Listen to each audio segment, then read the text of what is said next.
ஸ்ரீமதே ராமானுஜாய நமஹா. தினமும் வைஷ்ணவம். வாய் அவனை அல்லது வாழ்த்தாது.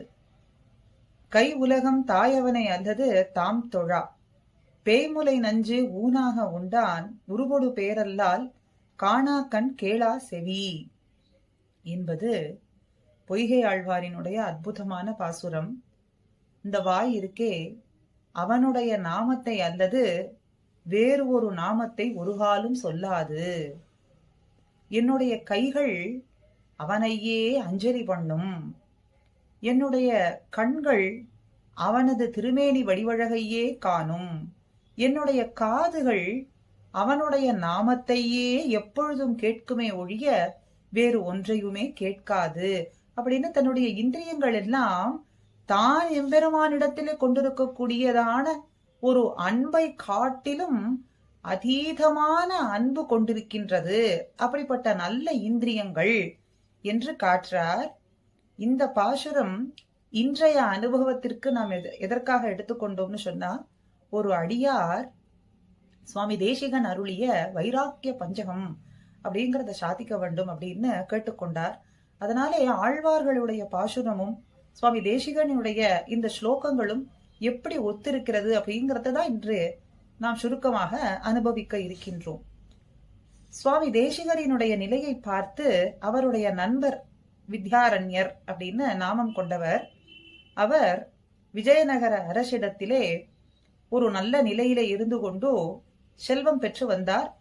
சுவாமி தேசிகரும் அதே போல தன்னுடைய கவிப்புலமையை காட்டி இங்கே அரசரிடத்திலே வந்தால் நன்னாக வாழலாமே அப்படிங்கறதுனாலே ஒரு ஓலை அனுப்புகின்றார். அதை பார்த்து விட்டு சுவாமி தேசிகர் பஞ்சகம் அப்படின்னு சொன்னா 5 ஸ்லோகங்கள், 5 ஸ்லோகங்களாலே அழகாக அவருக்கு பதிலை எழுதி கொடுத்து அனுப்புகின்றார். அதத்தான் வைராக்கிய பஞ்சகம். வைராக்கியம்னு சொன்னாலே ஒரு திருடமான ஒரு நம்பிக்கை ஒரு வஸ்துவினிடத்திலே கொண்டிருப்பது அப்படின்னு தெரிகிறது.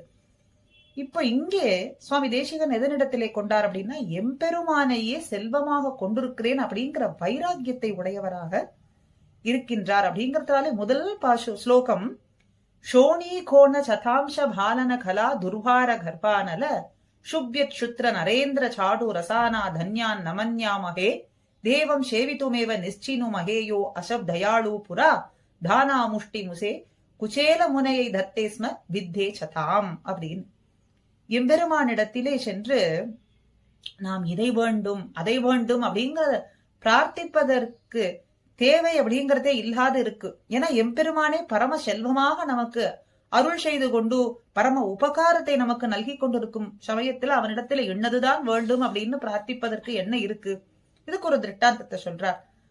குச்சேலன் பரம சகாவானவன், கண்ணனுக்கு பரம சகாவான குச்சேலர் கண்ணனை காண வேண்டும் அப்படின்னு சொல்லும் பொழுதோ தன்னிடத்திலே எதுவும் இல்லாத சமயத்திலேயும் கூட ஒரு அவல் முடிச்சை கட்டி எடுத்துக்கொண்டு சென்று அவனை பார்க்கும் பொழுது, கண்ணன் பெருமானை பார்க்கும் பொழுது இதை அவனிடத்திலே கொடுப்பதா வேண்டாவான்னு யோசித்துக் கொண்டிருக்கக்கூடிய சமயத்திலேயே அதை எடுத்து அவன் உண்கின்ற சமயத்திலேயே இந்த குச்சேலனை குபேரனாக்கவே ஆக்கிவிட்டான்.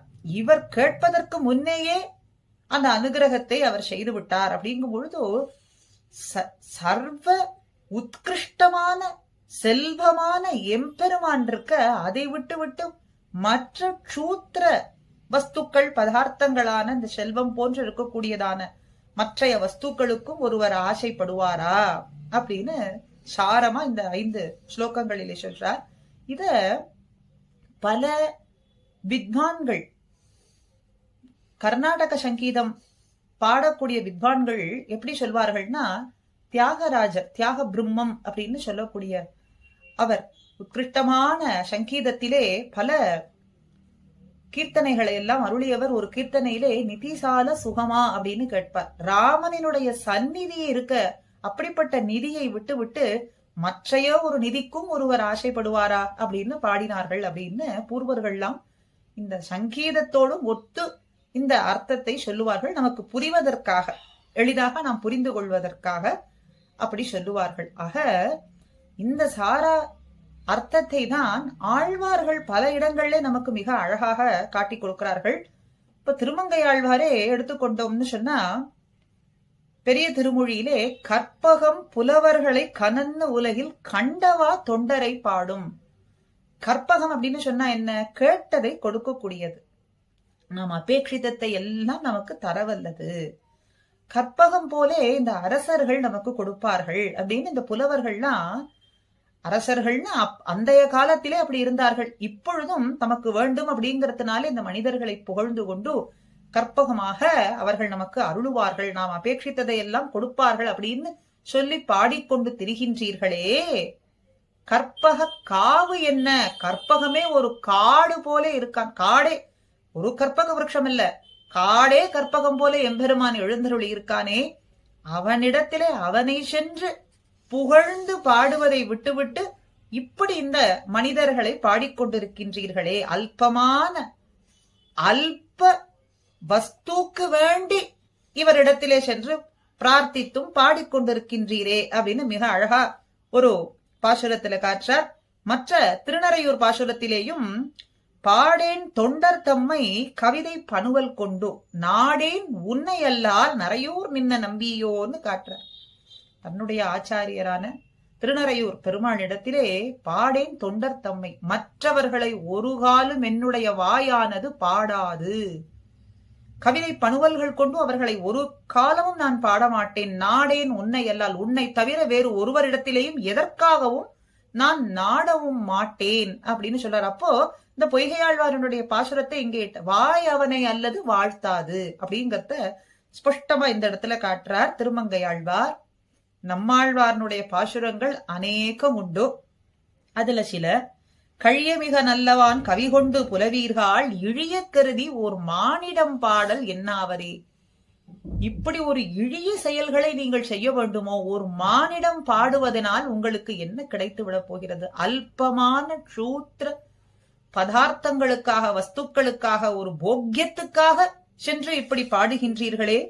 கவி கொண்டு புலவீர்கள், உங்களுடைய புலமையை, இந்த புலமையை அருளின எம்பெருமானிடத்திலே, அப்படிப்பட்ட ஞானம் நல்கின அவனுக்குன்னா அது உபயோகமாக இருக்கும்படிக்கு நீர் செய்ய வேண்டும். மற்றொரு பாசுரத்திலே மன்னா மனிதரை பாடி படைக்கும் பொருள் என். மன்னா மனுஷர், மனுஷர்கள்லாம் நித்தியமானவர்கள்னு சொல்ல முடியுமா? இன்றைக்கு இருப்போர் அடுத்த க்ஷணத்திலே இருப்பது அப்படிங்கிறது சாத்தியம் அல்ல. அப்படிப்பட்டவர்களை பாடி படைத்து சம்பாதித்து திரட்டக்கூடியதான பொருள்னால என்ன பிரயோஜனம் அப்படிங்கிறார்.